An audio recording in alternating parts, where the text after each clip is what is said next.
This is the start of the episode. The beginning.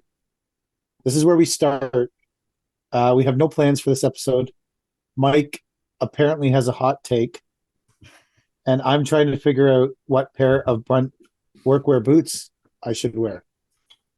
I'm not 100% sure which ones I will get, but What size are you? I am size 10. Hmm. You should tell them you're size 9, and then when you Mm, get them and they don't fit, you send them this way and get a size 10 for yourself. I feel that. I feel Yeah. that. I just because this literally just happened. I have this person that I've never communicated with on Instagram who sends me like six irrelevant reels a day and acts like I'm his friend. Like I don't even know who this person is. Like, and now they're sending me like "wake up" in capital letters, and I'm like, bro, really close to blocking you. I like, like I don't know you. I don't. I've looked into the account. I'm like, who is this? Why? Why? I don't Is it a landscaper? know. No. Well, that's I don't interesting. know. Well, let's. Sent two new messages. One of them is some kind of faith thing about church, Hmm. and one is someone smashing themselves jumping from a boat to the dock. The Mm. one they sent before that was Gen Z workers. I don't know. I I get a lot of Indian men sending me Indian reels to the so Landscape Daddy account. this person has 113 followers, and Wow. I don't I don't honestly I don't. Okay, well, whatever. Blocked. Goodbye. Blocked. Ooh, what if they listen to this podcast? Do we just lose a listener? We just got Potentially. another I one don't know. star rating. Yeah. I honestly, Mike, I'm like all day I've been super interested in what is Mike's hot take. I'm super interested in it. Super So interested? That I interested. thought no, I'm interested. I'm super Yeah. interested. I want to know what your hot take is. Yeah. Should we get right into it right now? Yeah, let's start I off don't with a feel bang. like we have I feel like we don't have anything else going on. There's nothing else to talk about. This is, this is the one thing we've got. Let's build 2 hours around it. Oh, So I don't know if we'll build 2 hours around this, but we'll see what happens here. okay, go Mike, hot take. All right. So, what I've been seeing a lot more of, and I've been seeing like ever since this word recession has been thrown around, is a lot of, not a lot of people, just people that I might follow, listen to, whether that's like a podcast outside of the industry, in the industry, or just Instagram reels. And the big thing, the big like point behind, at least like this common point that I see behind mindset is, you know, what's going to get you through a recession is an abundance mindset. Thinking that there's work out there for you is going to get you through the recession if there's ever a recession. So I'm not worried about a recession because I've got an abundance mindset. And it just pisses me off more than anything because anybody can say that. There's no like prerequisite to that. And having an abundance mindset's not going to put leads into your schedule. It's not going to put clients on your project list. It's not going to put food on your family's plate. And it just reminds me of that reel that I love of the guy who says, I owe the banks a lot of money, but I've got manifestation. And he just goes on about that. And it just, oh, this whole abundance mindset thing, like, I don't know. I want to know your guys' thoughts on it because is that going to get you through a difficult time? Is having an abundance mindset?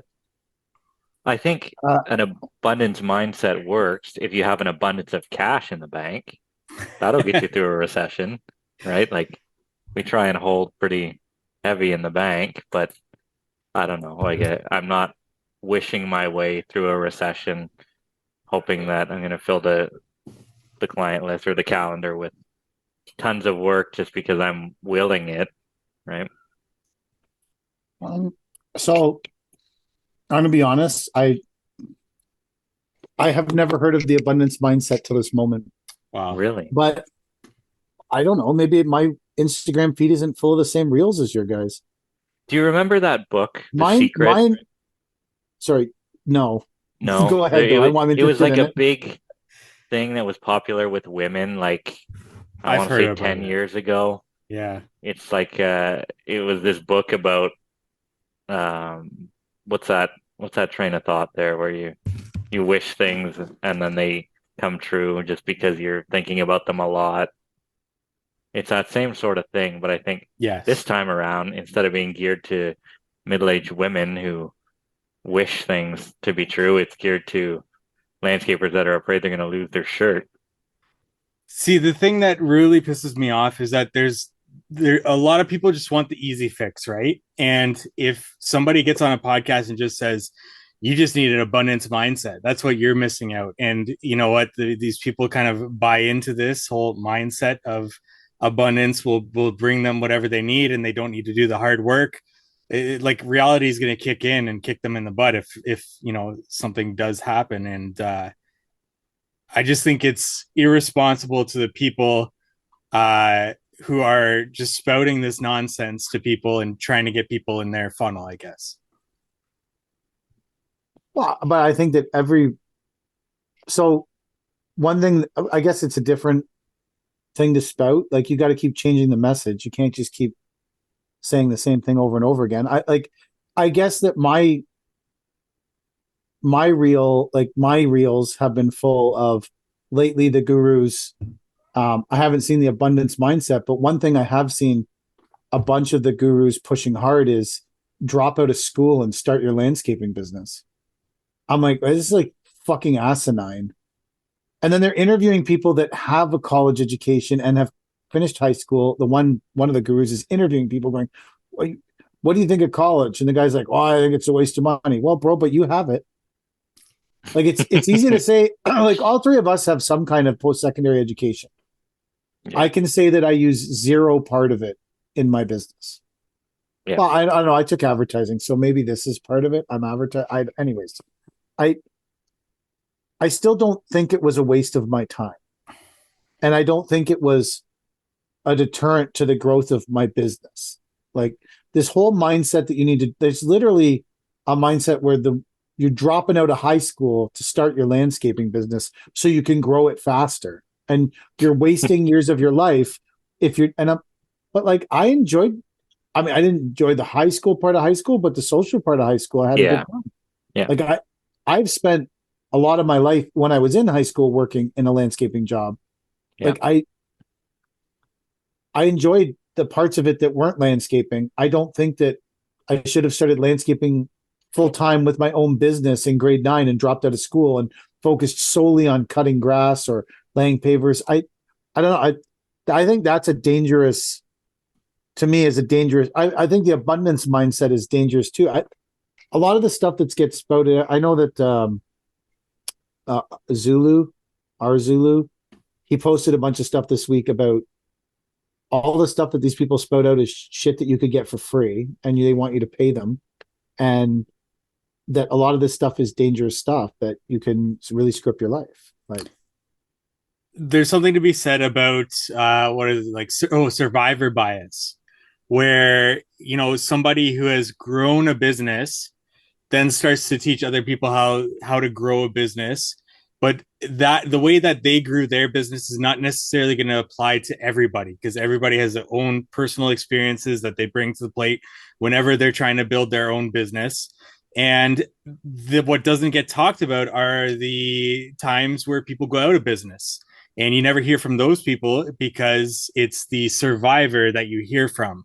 And there's a lot to be said about how difficult entrepreneurship is and how many people will go into a lot of debt and have nothing to show for it at the end of it, and also the amount of people that might take measures into their own hands because of that debt that they get themselves into.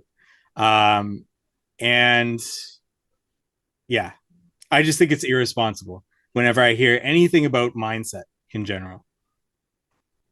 I I don't find any of the. I guess it depends what you want to call. Like in my life, I've never looked at a Lamborghini and say, "Fuck, I wish I was driving that car." I have no use for those things. No use. It's just not my personality. I would look at a Chevy square body dually low, like that would be something that I would look at and be like, man, I really want that. But the whole Lambo thing, $400,000-$500,000 cars never rung true with me my whole life ever. So I don't understand that fascination, but there is obviously a culture that's fascinated with that. There's a culture that's fascinated with saying, yeah, I don't have to put in the work in high school. I'll just drop out and start a business, because that's what this guru is telling me to do, is to drop out and start a business. And it's an easy road until you're 19, you don't have a high school diploma, your business bankrupted because you had no background or education or work ethic to start a business. The assumption that you can quit high school or college and start a business means that that's the assumption that you have a good work ethic. Like, one of the videos that got shared this week was someone saying, I'll teach you how to hire a great team. Have you guys seen this one? I'll teach you how to hire Yeah. a great team. All you need to do is hire someone that knows how to hire a great team. Like, that Yeah. is double talk and bullshit. And Yeah. but there's people signing up for it, people paying for it. Like, it makes me worried for people that I guess I'm ultra suspicious of anyone that's preaching anything. Mhm. That's my personality, but there's obviously people that aren't. I don't know.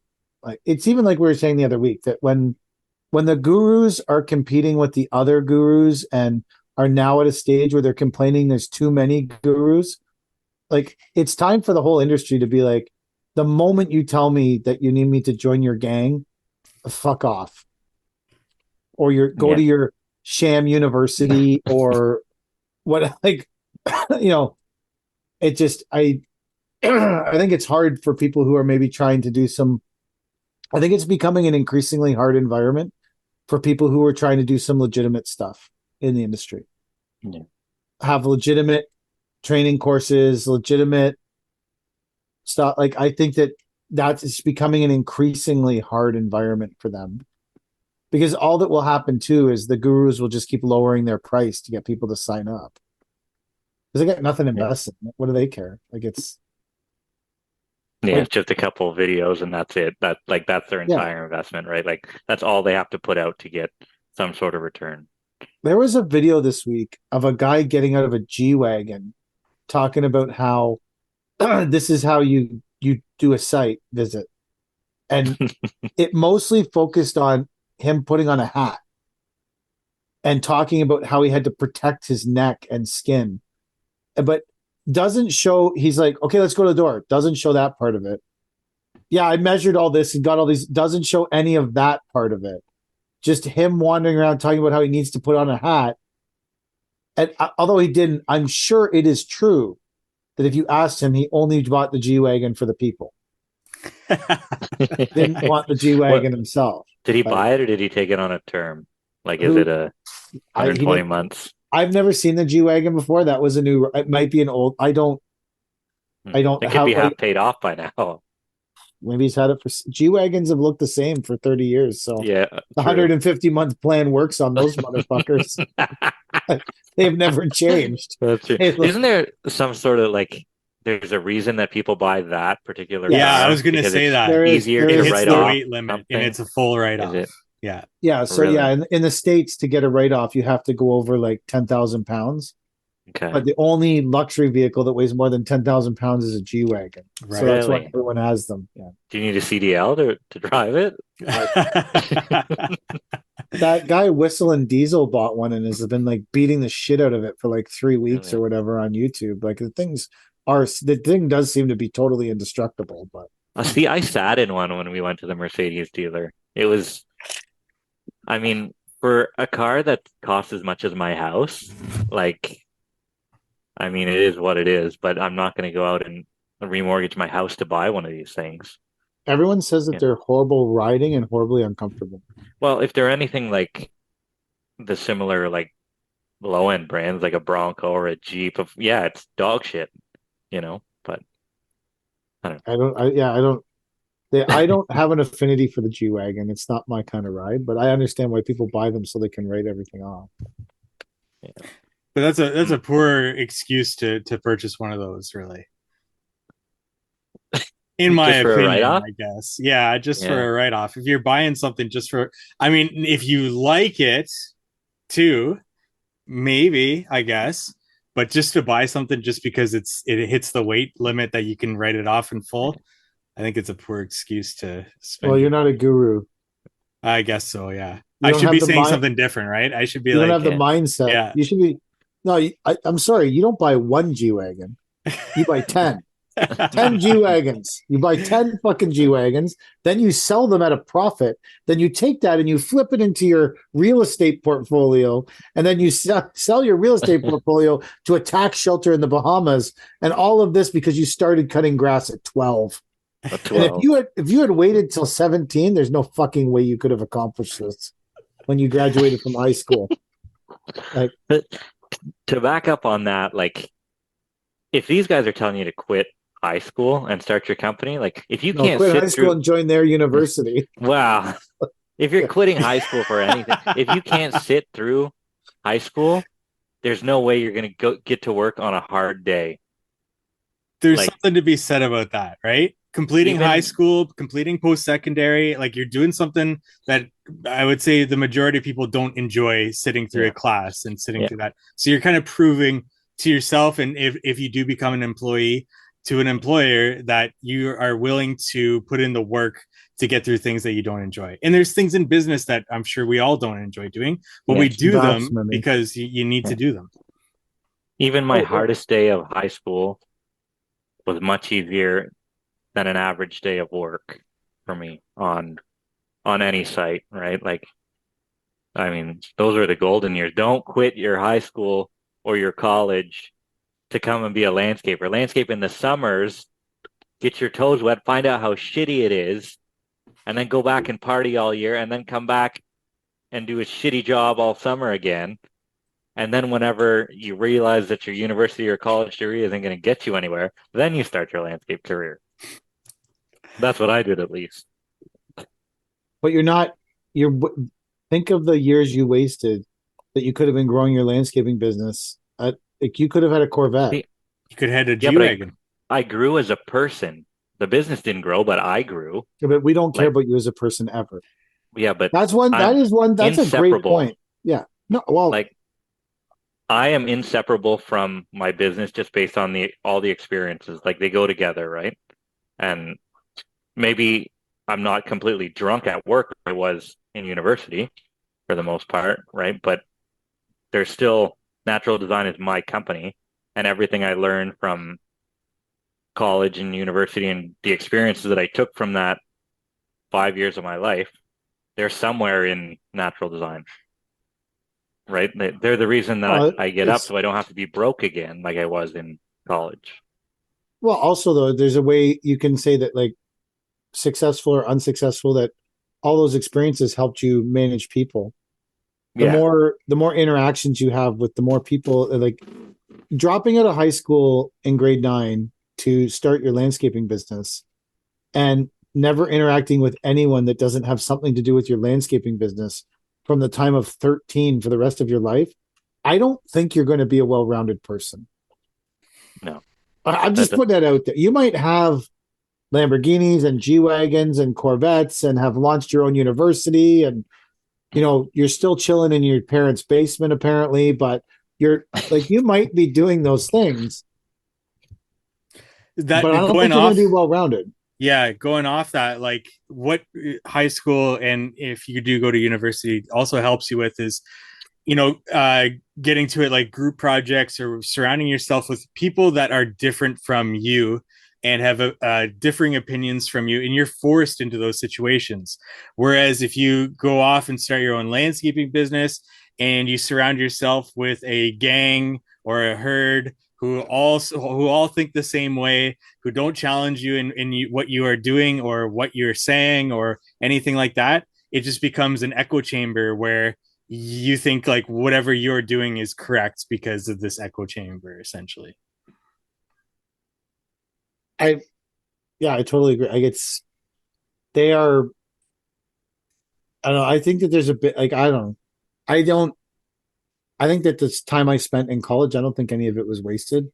I met some people that I had business connections with, and I mean, I guess you could. There's a lot of people who use their connections from university their whole lives in their businesses.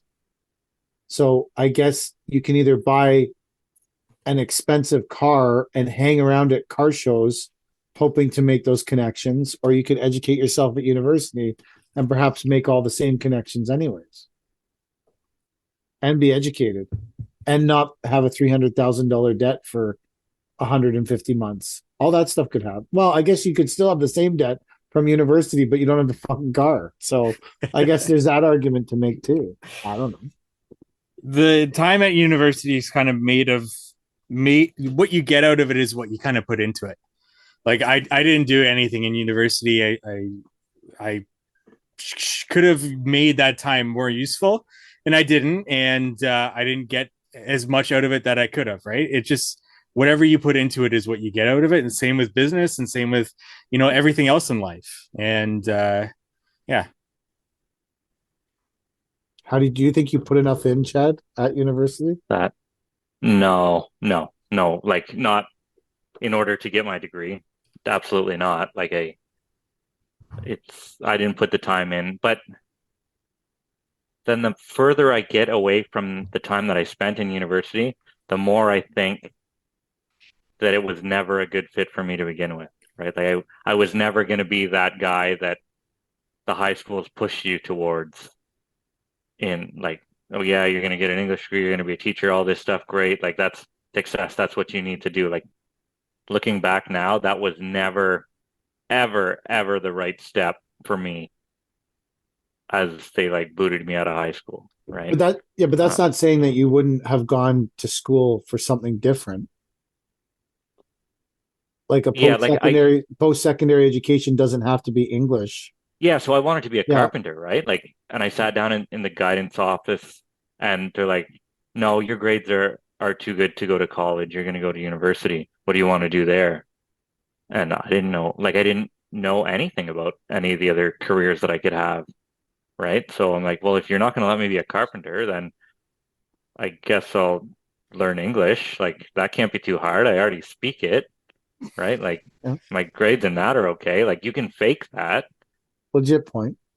Um, so like they didn't let me be like I guess I and who are you at 17 years old to sort of push back and say, well, no, I'm going to go to college anyway, right? Because university sounded cool and there was a lot of good-looking girls at school and like, yeah, this is okay, I'll do that then, right? Never mind $45,000 in debt, like once by the time that's done, right? But no, Rumors of cheap beer and loose women. yeah, we get you every I drove time. to Manitoba on those. I drove all the way to Manitoba on those rumors once. They have women in Manitoba? There was rumors. Where did we go? Brandon, Manitoba. Wow. On the rumor of cheap beer and loose women. And we got there and the women weren't that loose and the beer wasn't that cheap. So we slept I can't overnight and imagine. Yeah. drove home for 40 hours. Wow. That Yeah. was that was during a layoff from a landscaping company. My friend worked in a company that manufactured escalator handrails because someone's got to do it. Like the rubber Yeah, or the yeah. They extrude Hmm. the rubber for them, and Oh, so I picked him up. It was like I don't know the year after high school, and some girls we knew had gone to Brandon, Manitoba, and they had said that the women were loose and the beer was cheap. I were they picked up. loose before they went to Brandon, I don't Manitoba, know. or they No, they only weren't got my. loose when they got it? They were just girls that I knew. They had nothing to do with those girls. They said Oh, there were girls there. mm, yeah. So that's in my youth. I thought that I was a I valid enough wonder. reason to drive across the country. I'd like to know what drives women to Brandon, Manitoba. School. They were all going to some kind of school there. I don't know, the University of Brandon. I don't know what the fuck it is. So they didn't drop out and start landscaping careers.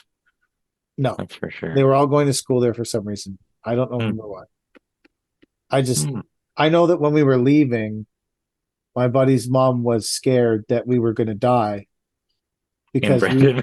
well no, because we were taking the Trans-Canada Highway in the winter Yeah. and we were driving a Lincoln Mark 7 two-seater sports coupe with Ooh. Eagle GT plus four tires on it. And she thought if it snowed, we would die. And we laughed and thought it was really funny. And then we got up there and the walls of snow were like 15 feet high. And I looked at my friend and said, if it snows, we're definitely gonna die. Hmm. In like Huh. in this car. Like 100% death. Like like we're gonna die fucking for sure. So it didn't snow because I lead a blessed life and I made it home. Must be that abundance mindset. I had an abundance mindset of getting home.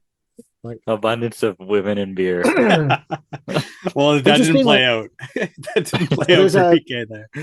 there's a bunch of like 10x companies. So this is like, these that have joined the landscaping companies that are 10xing their way to success. And I had an interesting conversation with one of them today because we're just anyways, we're talking about them, and someone who knows them was like, "Yeah, those guys are totally fucking broke. They don't have a penny to their fucking name." I know a lot of people. And I was Well, like, not personally, but "They're like 10xing the fuck out of everything on Instagram, and they don't. They're just fucking dead broke." And it's like, I don't imagine. I imagine there's a lot of 10xers in that spot. I don't know. yeah. What happens to the 10xers when there's 1x amount of work? Then they're Like 10x leverage, over they're leveraged. 10x leverage. Hmm. Can I buy their equipment for 0.5x? You Probably. can't be over leveraged if you have an abundance mindset, right? Yeah, So I that's true. don't believe it. I I don't don't believe it. believe it. I don't Who believe it. preaches that shit? Like I've never heard anyone preaching abundance mindsets. I There's love it something though. like positive. Is an abundance mindset just a positive attitude, or does it go beyond? Well, Like, if there's an abundance of something, there's enough for everybody, right? And that's what they say. There's enough for everybody out there. Have an abundance mindset. Nobody's your competition. Just get out there, and there's more than enough work for everybody. it's the doggy dog world. There's some That 13-year-olds start dropping out today that's on your ass. So don't believe that shit. Uh, Oh man. I don't know. So I bought an 8-ton activator with an abundance mindset that we're going to be able to put it to work every day. I And love that you bought it because it kept my abundance mindset of truck and trailer busy for a day when it was raining. So, uh, we're supposed to get an abundance of freezing rain overnight there. So you tell your man oh, to be careful. I told him like he doesn't have to come if it's going to be too bad. Like oh really? Oh, that thing can wait. But I he's get. Yeah, like, I oh, guess that because you guys are way out there. we're way out there. It's not supposed to get above freezing until after noon tomorrow. I'm like, Mm. dude, like it's not that urgent that you can put yourself in the ditch or whatever. Yeah. Don't.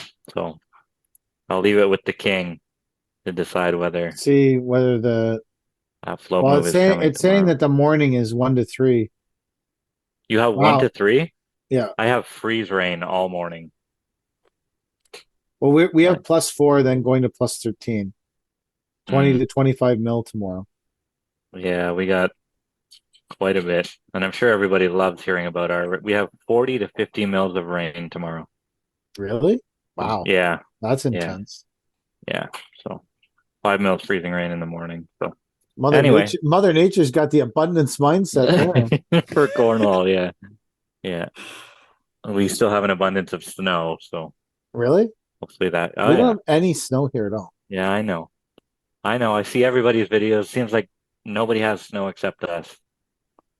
You're the only people with snow. When does Cornwall usually melt off?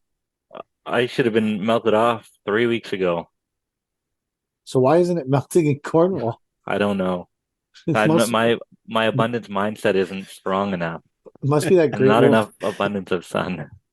They're trying to make it real for that Great Wolf Lodge. It's yeah. I don't know what the. I had to do a what would you say a flash estimate today Really? because the GC completely forgot that it was closing at 2 o'clock, and it was like 8 o'clock in the morning. And this is a, I don't know, $10 million building that they had to price in a matter of hours. The whole building? Oh yeah. Well, I only had to do the landscape portion, but they had to do the entire building. That's So fucked up. it's prelims though, right? So I mean, it counts, but Yeah, yeah. it's not the final full, which I don't like. I always thought they had consultants to do preliminary numbers. Yeah, except the consultants are totally fucking useless. So Yeah, that's true. every consultant on the planet underestimates how much something's going to cost. It's like Yeah, the whole job. It's like being wrong about the weather. yeah. Yeah, that's true. But like, so not only am I pricing the job, I'm pricing it twice, but the first time is free, and I know that I'm not even involved in doing it, right? Like it's not even a real thing yet, and you have to price it Yeah, just so that you get the chance to price it the second time you're pricing it for fun. as a relationship build. Well, you're building a Yeah, relationship, right? yeah. You're doing relationship building, so there's that. But the relationship is already built with the GC. I don't give a fuck about the client, right? Yeah, but if you don't price for the If GC, I'm talking but about building the yeah, relationship with the GC. yeah, If you tell them every time they call you, you tell them go fuck yourself. I'm only yeah, pricing things for real. The person who will fake the person who will yeah, fake price it for no chance of yeah, making any money will get all yeah. the real pricing down the road. It's like a True. nasty trap, right? Like Yeah, that's true. they're Anyway, just trapping you for free labor, yeah, essentially. So yeah, yeah. You're right. So how does that work as somebody that has never done commercial work? The GC, is that like a lead, or is that something that they locked up and now they're trying to find a price range for everything that needs to be done, and then they can submit like a final bid and then they do the actual bid out? Like what is preliminary and all that? Mike, you've got more experience with this than I. well, so just from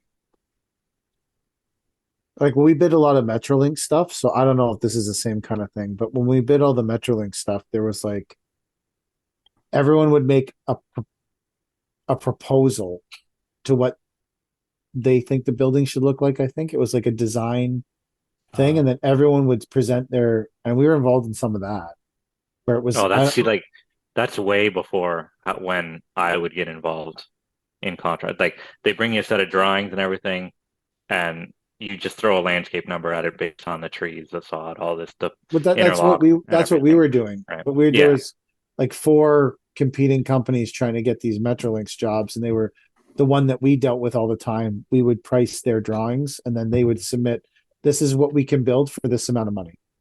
Okay. That's how they tender playgrounds too, right? Basically, they show everyone Really? so in my experience in the playgrounds we tendered, so it could be different in every municipality. Yeah, we built different playgrounds that So worked a little differently. well, we would tender all the playground stuff, like all the curbs, but the actual playground equipment, you have to be some kind of like crazy person from Paris, Ontario, if you want to Yeah. do that. Yeah. So, but when they tender the actual equipment, they reverse tender it. They say, here's the space, here's the budget. You show us what you can do with this playground for that money. And then all the playground people put as much into it as they can to make money, I guess, and then present it and hope that they have the winning design.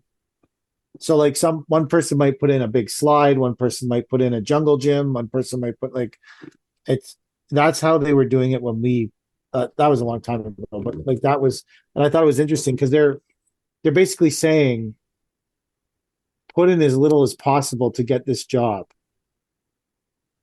So instead of bitching about me just going, say like when they rip them open and all the tenders come open, I can only imagine this. I've never been a part of it, but instead of me being like, fucking NDL, low again, fucking working for 285 a square foot, motherfuckers. Yeah. And then instead of me saying that, I'd be like saying, look at NDL slamming 3 extra spring toys in.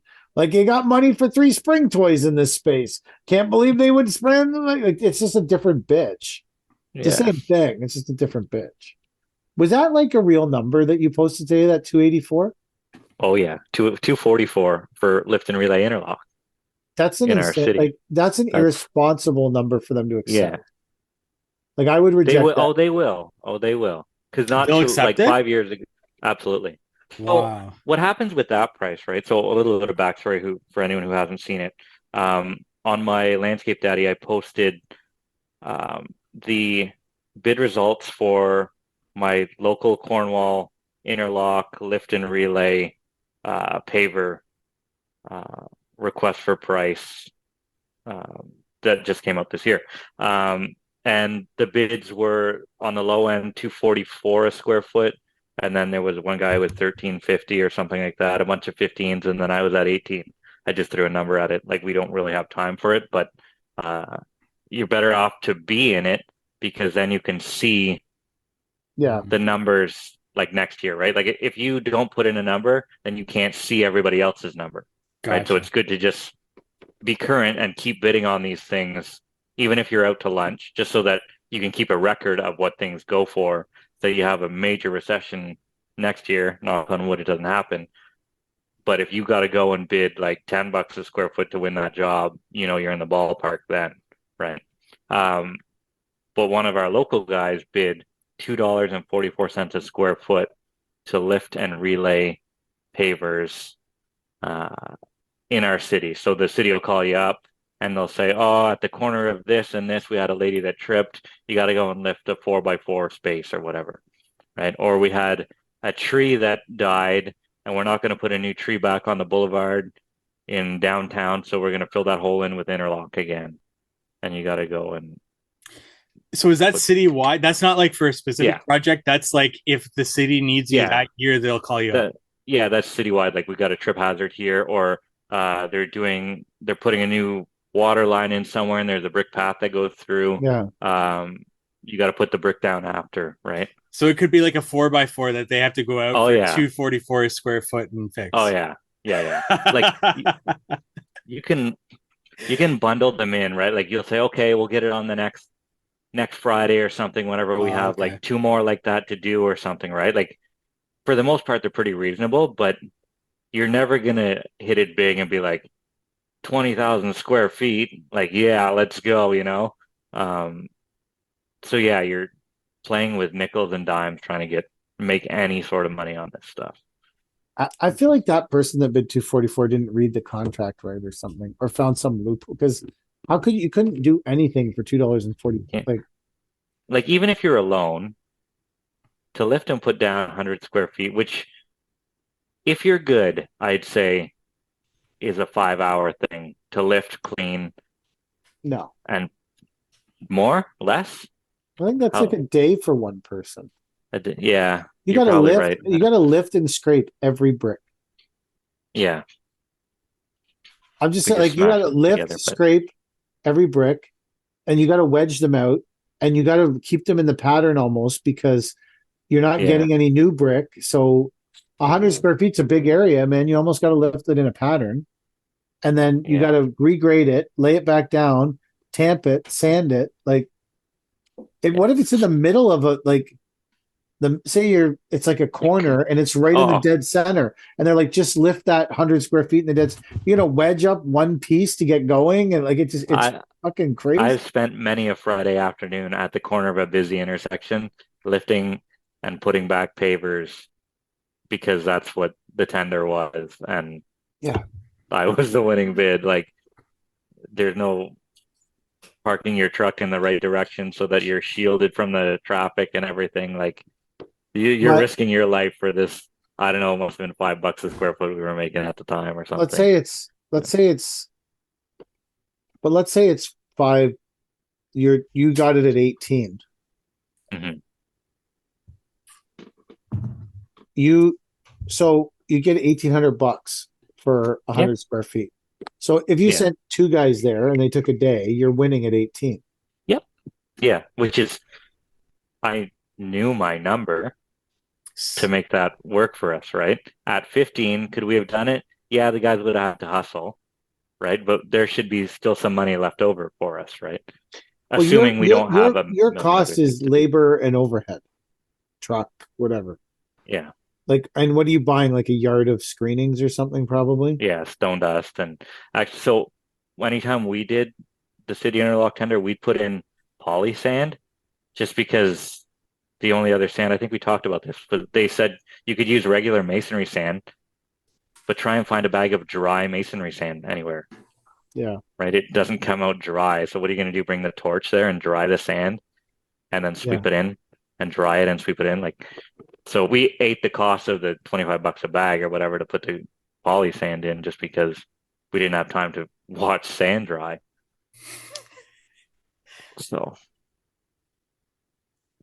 We so anyway, that's one time we had some contract that was like, I don't know, tons and tons of square feet too. And we we actually found some regular sand that was called like play sand or something. And I mean it was bone dry, it like was dry, right really. out of Florida, yeah. It was some kind of weird color too. But like we put it in the whole job because it saved $25 a bag. Wow. Like I We've searched everywhere. I think I got it at like I think I found it in like in Home Depot on the skids under like keep them indoors. yeah. Those skids that sand is like dry sand. Yeah. Right. Like I suppose you could use like blasting sand and stuff, but I'm, we've been asked to put in kiln dried sand before. What's So it's that? like sand that Kiln comes dried. out of a drying oven and then it Uh, gets bagged. So there's like zero moisture in it. Have you ever priced a job with Hutchison sand? Hutchison sand. Never, Yeah. can't say I've ever It's heard a of it. big thing around here. Like it's supposed to like help Hutch, with the impact if you fall off something. You know how like there's like an impact rating for fiber mulch and sand and like moon rubber. sand? Like a I don't. It's called Hutchison sand. I just that's who Hutchison supplies sand. it, and Mm. the guy who supplies it is like a unique individual. So like Is he he'll come. Hutchinson or whatever? Yeah, he's a Hutchison or the Hutchison, I guess. I don't. But like That's we the have to only deal reason with. it's called a Hutchinson sand is because this guy sells it. Well, no, but he also. I mean, if you're trying to get on tenders, you need to be be branded Yeah, some way. Like yeah, just saying you need sand of this gradation doesn't mean people are coming to his quarry. Whereas if you yeah. can like essentially just brand really nice sand because it is beautiful sand. But like Hmm. he didn't do anything except exist in a place where that sand already existed. Like, he didn't create it. Like he just existed and was like, "Hey, there's some existing sand. This is Oh, let's this is call that the Hutchinson paver. sand. Let's call it the Paver King sand." Like, and Yeah. now we'll all buy it. I'm great. I was. Hmm. that's We've like, had to yeah. um we've done playgrounds where cats have shit in the sand Yeah, and we've had to remove the sand. all of it. Yeah, before inspection. Like or someone will see it and say that sand's no good. It has cat shit in it. It's got to go. Not coming What to the happened? realization that this sand, no matter what sand you put in here, is going to have cats around it for years and years to come. So what does it matter if the cat shit yesterday or the cat shits in 2 weeks after the check clears? Well, that's yeah. Like So who? How are you supposed to keep cats off the job site? I don't know. You need it. We've on the subject of playgrounds too. Have you ever been on a playground site where they take the dummy head? Like it's not even a dummy. It's sort of like a giant dildo looking thing, and they go around trying to ram it into different spots that could be pinch points or that could be like where kids No, can get their head I've stuck. never No, seen this, but I'm you've never interested seen the in it. guy that actually does it. He pulls this.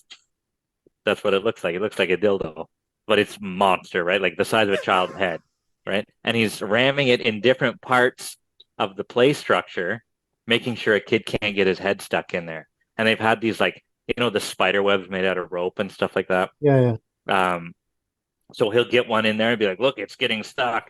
This is no good. And it'll be a Friday afternoon, and we're trying to wrap up for the weekend. And they say, you can't leave the site like this. Kids are going to come and play, and someone's going to die.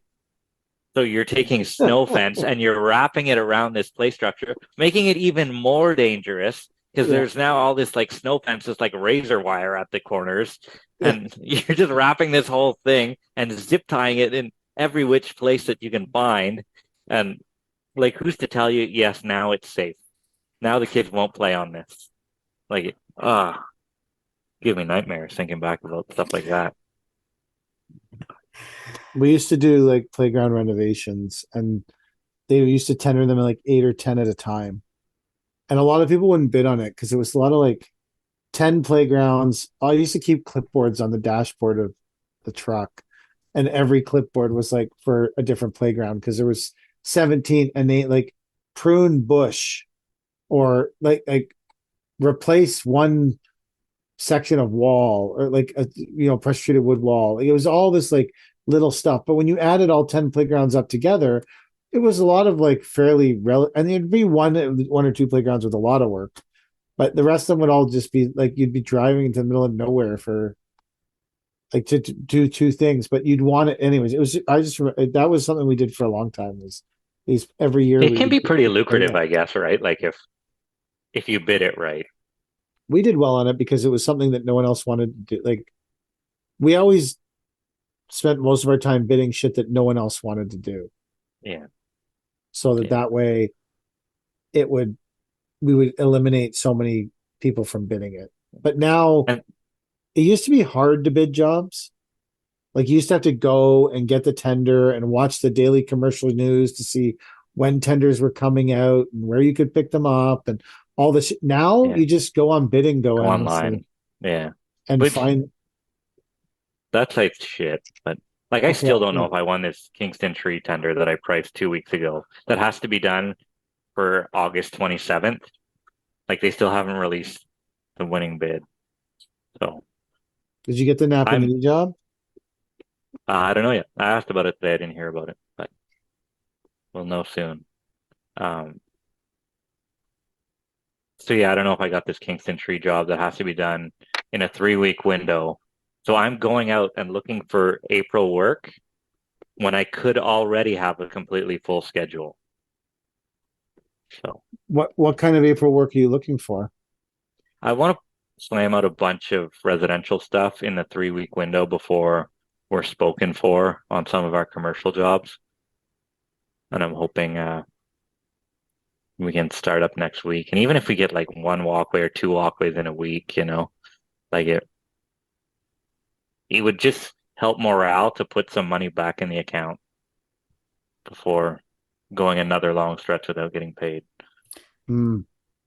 Chad, when did you like hit your stride from the time you started doing commercial work to like the point where you felt like you had your schedule under control? If you do, it sounds like you I do. Like never have my schedule under control. but No, like it sounds like you've like hit your stride with commercial work and you know kind of how things are going. But like how long from the point where you started to get into commercial work till you actually felt like very comfortable with scheduling things and making sure things fit and everything? Or did that come like as soon as you started because you already did commercial work for when you were working for an employer? um so I'm probably not as comfortable. Well, I'm not uncomfortable with it, but you have to be comfortable not knowing when anything is coming, right? Like I'm bidding jobs now that I'll ask when the the date to do them is, and they'll be like, "Oh, it could be fall of next year, it could be spring of the year after," right? And you're just like, "Okay, I know for sure that there's a couple jobs that have to get done this spring that got pushed back from last year." Like you just have to be so fluid Hmm. that um, you can't let it bother you if something doesn't pan out because you got to be able to turn around and pick up something real quick. Like there's no schedule for anything really. Like it's, and in the summer, it's whoever yells the loudest, and then we just make it work somehow. Like I don't know how we've been lucky in just making everything work all the time. Like it's, we're sort of lucky that way, I guess. Like So you can push things off. Like I've always like thought that commercial work was they told you when to be there and you need to kind of be there within a certain window. Yeah, you do, right? Like you can't make them wait 2 months for something, Right. but you can be like, oh, it's mid-July.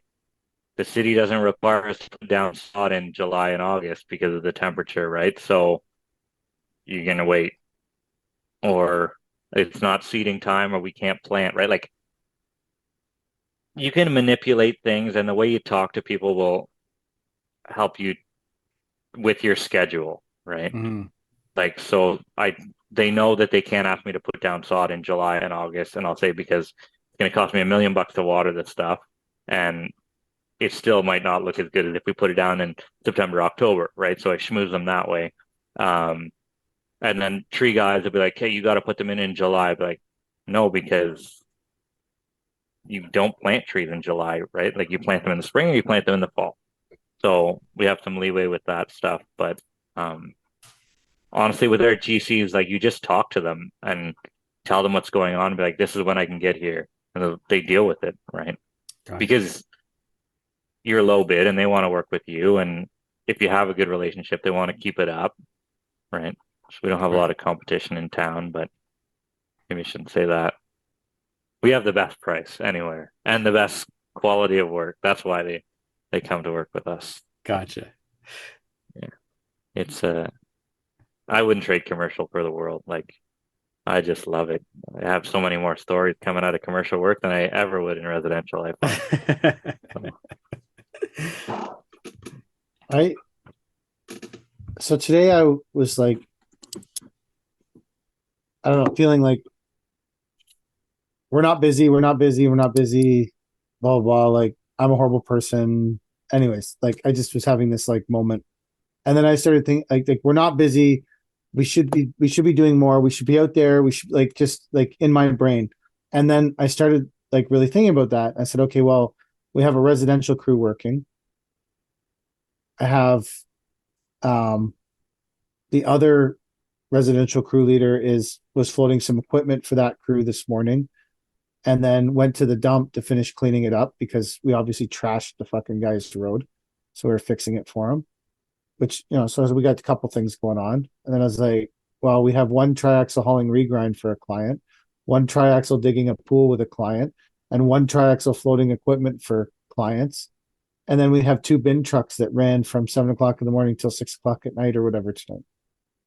I was like, maybe we actually do have shit going on. that sounds like a ton of shit going on. It seems like nothing to me though. I feel like we have nothing going on. I'm like, this is But the you're worst. so comfortable with the workload that it feels like nothing, which is good, right? Like you I built guess. yourself up to the point where a lot of work to someone else is like nothing to you. Yeah, I And that's yeah, I felt like we should be.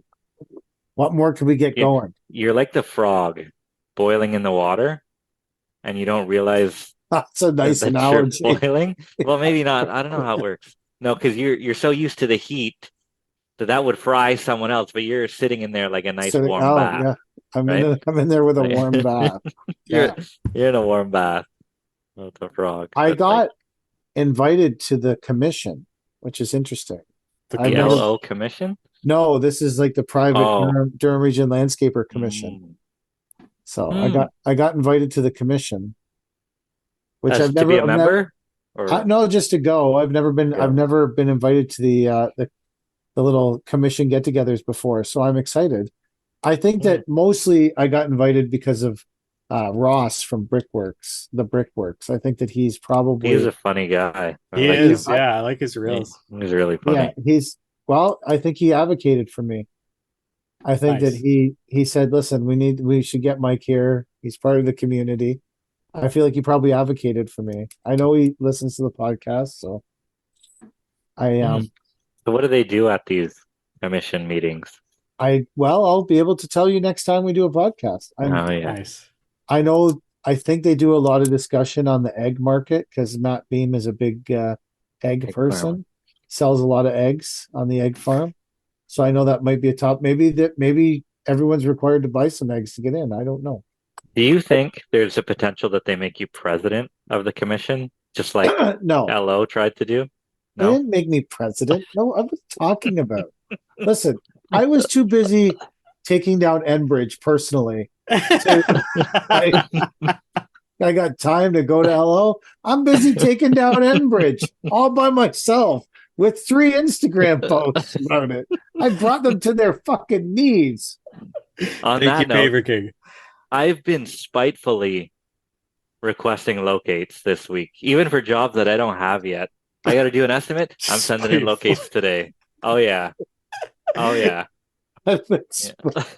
Why was your locate suspended? What was that? I couldn't read it on the screen. So I'm fucking blind. they only put in the subdivision 2 years ago, right? And the satellite image doesn't show that. It just shows an empty field. So How's whenever that you have your to, fucking fault? I know it's not my fault, but I have to deal with the mess that comes with it, Yeah. right? Like, and I wrote like, in the little comment box, I'm like, as per usual, the map doesn't reflect the site. I'm like, I like locate the whole property. Like, what else can you do? Like, if you can't give me an accurate map, then I can't draw you an Well, just accurate locate box it on all. where to locate. Yeah, locate it all. Yeah. So You got your locates ordered, Mike? I've got locates in, and I haven't heard anything back, so I'd assume that they're going good. I have 4 sets out. Do you? Yep. We got Yeah. most of ours back in now. Since last year, I haven't had too many problems other than delays. But they moved to like the new system last year, where I didn't run into the problem of putting in an intersection and it would give me like a different intersection or something like that. I don't get those same problems anymore, which is good. What's the new system? I don't know. They moved to like a new website or something like that. Didn't you notice that from last year and the previous year before that? I still think it's dog shit, but Yeah. This is something that Yeah. Kelly deals with. Uh, This is a Kelly thing. I think I did it a few times, but I haven't done it in a long time. a few years ago, Downloaded this task. we were doing a city tree job, and we obviously had to locate 112 different properties for locates, right? And we were in this subdivision called Riverdale. It's like used to be the high end of Cornwall. Um, Why and we is were it there not with anymore? no, it was because Cornwall used to be a paper mill town. So all the houses close to the paper mill on one side would be like the bougie houses for like uh the higher ups, and then on the other side would be like the workers' houses, right? So anyway, when the paper mill closed, that all changed. It just became a regular neighborhood. Um, anyway, we had all these locates out, and TSSA came by the first time I'd ever seen them come by, and I wasn't even on site. And he asked for the stack of locates, and the guy in the backhoe just hands him like a stack this thick, right? And some were there and some were not. And he's like, "How do you know you have them all?" He's like, "I don't know. We're only planting the trees that have a full stack." And he's like, "Okay." So he wrote us a warning of, it just said like, "Has stack of locates, may not be complete." I'm like, "This is a warning." Like, fuck. And then obviously some of them were missing. So like you would have 3 locates for one place, but one you didn't have, and then you had to call it back in, so you couldn't plant that tree for another week and stuff. That's a Oh, then you nightmare. got to go back. Yeah, it sucks. Yeah. The returning to places totally blows. Yeah. That's commercial work. Yeah. That is commercial work. Where's all the questions you always have, Mike? I was just looking at that. We've got some questions here from last week, and I think we're in our worst hours. You guys want to go over those? Sure. Yeah. All right. Heaven forbid we answer people's questions when this podcast is good. I've also got some guru quotes that we can rate as well. Oh, So I'd love wow. to do. Yeah, that's exciting. should we do that first? Yeah, let's do that. Because that kind of That's blends awesome. right into our first question here. Well, hold on. I just want to announce to everyone that I'm close to graduating from the CGU. Chase got The CMU. university? what? Did we get to go to your graduation You ceremony? guys can all come. Well, yeah, because I dropped out of school, so I could go to that. But anyways, let's hear these quotes. Bring them on.